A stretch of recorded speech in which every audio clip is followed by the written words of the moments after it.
Hello les amis, j'espère que vous allez bien et bienvenue dans cette nouvelle vidéo et première vidéo automnale. Vous devez vous dire, elle est vachement en avance pour l'automne car on est seulement fin août. Oui, je sais, mais pour moi il est déjà temps de vous présenter ma pile à lire pour cette période. En fait, moi je m'organise avec un découpage sur 3 mois et je commence toujours au début d'un mois et pour terminer à la fin d'un autre. Donc là pour l'été j'avais commencé début juin. Et là, je vais terminer ma pile à lire d'été fin juillet. Donc, je vous avoue que la pile à lire de l'été a été un peu catastrophique cette année, mais je reviendrai dessus dans une vidéo bilan. Et là, donc, pour cet automne, je commence tranquillement début septembre pour terminer fin novembre. Et ensuite, début décembre, on commence les lectures de l'hiver. Alors après, je commence cette pile à lire-ci pour l'automne, mais entre-temps, je vais encore lire 1 ou 2 livres en lien avec l'été dans mes lectures personnelles. Voilà. Donc ici, nous sommes vraiment là pour parler de la pile à lire de l'automne. Et comme d'habitude, j'ai fait des petites catégories et j'ai juste modifié un élément. D'habitude, je vous présente 3 livres papier et un numérique. Cette fois, comme j'ai quand même beaucoup de livres papier qui sont ajoutés récemment à ma pile à lire, j'ai décidé de mettre 4 livres papier et pas de numérique pour le coup. Et on va donc gentiment commencer tout cela.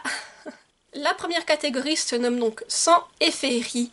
Et il y avait un livre que j'avais absolument envie de lire cet automne. Et donc j'ai glissé Âme Sang de Marion Aubry aux éditions Plume Blanche. Je vous montre la couverture qui est magnifique. Et quand je l'ai acheté, en plus je l'ai acheté il n'y a pas longtemps et je l'ai acheté aux Imaginales cette année, je me suis dit mais celui-là, faut le lire en automne, ce sera la période idéale. Et en plus on voit une espèce de fée vampire. Désolée, là, je ne pouvais pas attendre plus longtemps. Je vous lis le résumé. À l'insu des humains, sous terre vit un peuple aussi étrange que dangereux. Magnifiques créatures à la peau pâle, aux traits gracieux et aux ailes élégantes, elles auraient tout des fées si leur régime alimentaire n'était pas uniquement composé de sang frais. Au cœur du royaume souterrain, Kael lutte tous les jours contre sa nature aussi violente que morbide. Héritier du trône, chacun de ses faits et gestes sont épiés. Rien ne doit jamais transparaître. Aucune émotion humaine n'a sa place dans son monde.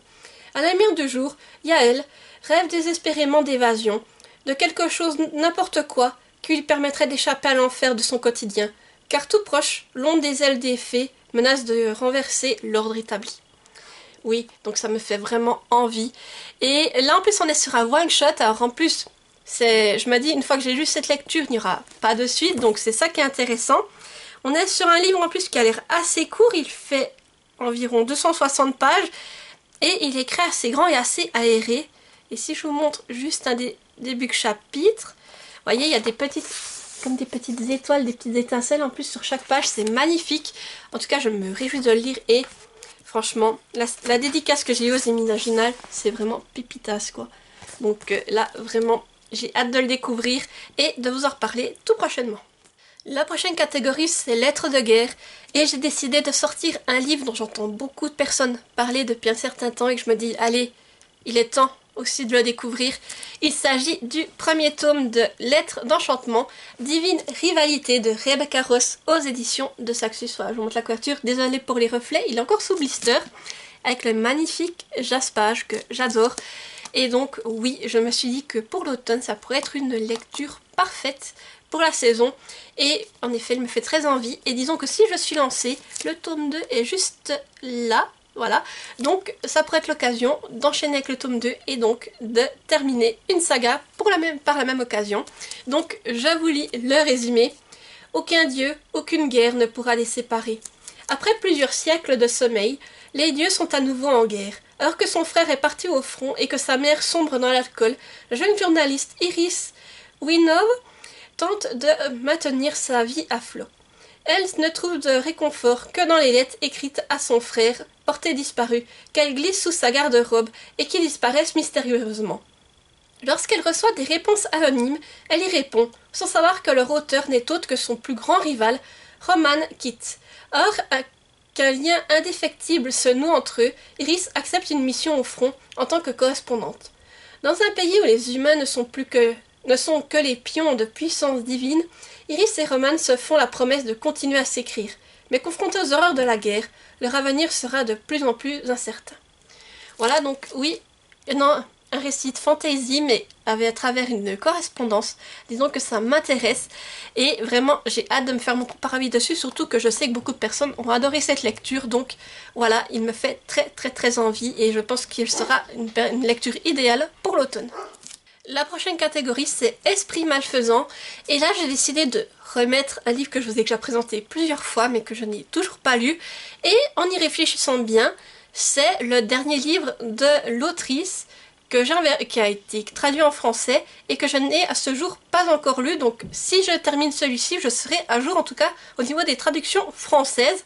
Donc j'ai décidé de remettre Vespertine de Margaret Rogerson aux éditions Big Bang. Voilà, je vous montre la couverture ainsi que le sublime Joss Page et j'espère que cette fois ce sera la bonne et que je vais découvrir ce livre. En tout cas j'ai toujours beaucoup aimé les univers de Margaret Rogerson et celui-ci m'attire particulièrement, donc j'ai vraiment hâte de me lancer. Je vous lis le résumé. Les morts de la Loraille ne reposent pas en paix. Artemisia suit l'enseignement pour devenir une sœur grise, chargée de purifier les corps des défunts pour que leurs âmes puissent gagner l'au-delà. Dans le cas contraire, ils se relèvent sous la forme d'esprits vengeurs qui s'en prennent aux vivants. Un travail de l'ombre qui lui convient parfaitement. Artemisia préfère alors affaire aux morts plutôt qu'aux vivants, qui se méfient de ses mains brûlées et de son passé trouble. Quand son couvent est attaqué par des soldats possédés, Artemisia n'a d'autre choix que de réveiller un antique esprit emprisonné dans une relique. Faire appel à l'extraordinaire pouvoir de cet esprit malfaisant menace de la consumer, mais le mal se répand sur la Loraille et pousse la jeune fille à remettre en question tout ce qu'on lui a enseigné. Ce revenant est peut-être le seul être qui puisse aider Artemisia à vaincre l'ennemi, si tant est qu'il ne la trahisse pas en premier. Voilà, donc vraiment, c'est une histoire que je pense qui est plus sombre peut-être que celle que j'ai déjà lue de l'autrice et que j'ai hâte de découvrir, surtout avec cette histoire de possession d'esprit. Donc ça m'intrigue et en tout cas j'ai hâte de le découvrir. Là on part sur une lecture qui fait un peu moins de 500 pages, mais c'est écrit quand même assez grand et assez aéré, donc je pense que ça va se lire vite. Et en général, si je suis prise dans l'univers, je pense que je vais le dégommer, mais en tout cas celui-ci me fait très envie. Et comme je vous dis, j'ai hâte de découvrir l'univers des Sœurs Grises, et voilà, cet univers qui me semble plus sombre. Et la dernière catégorie, c'est Halloween, et là j'ai décidé d'y mettre un manga, mais pas n'importe quel manga. Il s'agit de Sayuri de Rensuke Oshikiri aux éditions Omake Manga, et là donc c'est un one shot apparemment. Donc là déjà, comme vous pouvez le voir, on a un fantôme. Je me suis dit que pour Halloween, histoire avec un fantôme, un manga paranormal, ça pourrait très bien le faire. Et tout ce qu'on nous dit en résumé, qui me donne encore plus envie de le découvrir, surtout à cette période, c'est quand la maison de ses rêves se transforme en véritable cauchemar pour toute sa famille. Donc oui, je pense qu'il va se passer pas mal de choses là-dedans et que la période d'Halloween sera l'idéal pour lire ce manga. En plus, c'est quand même une belle briquette, hein. Vous voyez, il est assez épais, hein. Mais je me dis que oui, ça me permettra de faire, en plus c'est un manga one shot, donc une fois que je l'aurai lu, ça me permettra de liquider ce manga. Et puis c'est vrai qu'un manga pour Halloween, c'est pas souvent que je vous proposerai ça, mais pourquoi pas. Donc voilà un peu le style de dessin. Donc on voit déjà que c'est plus sombre que ce que j'ai l'habitude de lire en général. Donc en tout cas, j'ai hâte de le découvrir et de pouvoir vous en reparler également. Et voilà, j'arrive au bout de cette pile à lire de l'automne.